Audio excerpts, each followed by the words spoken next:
Bonjour chers abonnés, bonjour chers tous. Roche Adam de l'entreprise Roche Soul, votre ingénieur BTP. Alors, je suis toujours dans ce bâtiment dont je vous avais parlé dans des précédentes vidéos.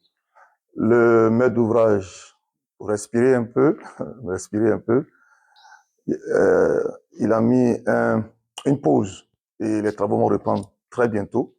Mais je profite de l'occasion pour vous montrer un peu les prouesses techniques que nous avions fait dans ce bâtiment de 400 mètres carrés bâti sur 700 mètres carrés de terrain, bien sûr. Alors, aujourd'hui, je parle de crépissage. Le crépissage, ce n'est pas seulement un aspect passager où il faut le faire parce qu'on le fait. Le crépissage a son importance. Le crépissage a sa place dans le bâtiment.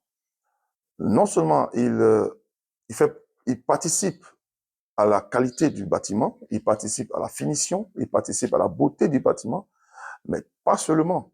Le crépissage est aussi important pour l'isolation thermique et lutter contre les intempéries. Parce que si le crépissage est mal fait, puisqu'on parle d'intempéries, on parle donc de pluie et de soleil, si le crépissage est mal fait, évidemment qu'il y aura une pénétration d'humidité dans la maison.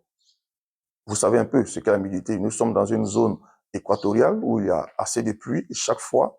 Donc l'humidité, on doit lutter contre l'humidité dans nos maisons.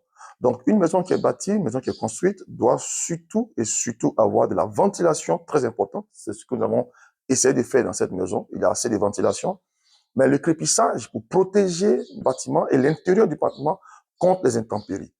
Alors, je vais vous montrer ici les deux types de crépissage que nous avons appliqués selon les moyens du maître d'ouvrage. Regardez bien ce crépissage, c'est un crépissage qui donne sur la clôture. Si vous regardez bien, il y a des bandes striées. On voit pratiquement les agglos au travers du crépissage. C'est un crépissage non dosé, mais selon les moyens du maître d'ouvrage, qui n'a pas été exigeant. Ce type de crépissage, on ne peut pas l'appliquer sur une maison.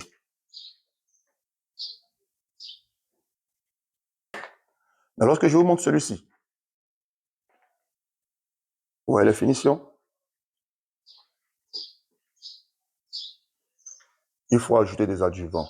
Il y a des produits qu'il faut ajouter dans le crépissage pour protéger la maison et l'intérieur de la maison contre toutes sortes d'intempéries, de pluie, d'humidité, de vent et tout le reste. Ça donne une certaine couleur. Le crépissage, nous l'avons fait depuis pratiquement 6 mois. Mais il est toujours éclatant, toujours brillant, toujours résistant. Alors, pour toutes sortes de questions, pour toutes sortes de besoins en matière de crépissage pour vos maisons, pour vos ouvrages, contactez-nous, proposons nos solutions selon là où vous vivez aussi, selon là où l'ouvrage est réalisé. Parce que si l'ouvrage est réalisé, par exemple, au bord de la mer, auprès d'eau, si l'ouvrage est réalisé auprès d'un courant d'eau, il y a des précautions à prendre. Ce n'est pas un crépissage pour faire un crépissage. Et là, je vous le dis tout de suite, le crépissage qui est réalisé, par exemple, à Korogo, comme nous sommes en Côte d'Ivoire, ce n'est pas le même crépissage qui sera réalisé, par exemple, à Bassam ou à Beaunois. Le crépissage qui est réalisé à Port-Boué, ce n'est pas le crépissage qui sera réalisé, par exemple, à Angré ou à Bobo. Vous voyez, c'est selon. Voilà pourquoi il faut absolument une étude. Et selon l'étude, au sorti de l'étude, on propose maintenant au maître d'ouvrage, voilà les solutions qu'il faut pour que vous ayez un bâtiment dont vous allez, bien sûr, profiter et bénéficier de toutes ces choses. Allez, merci.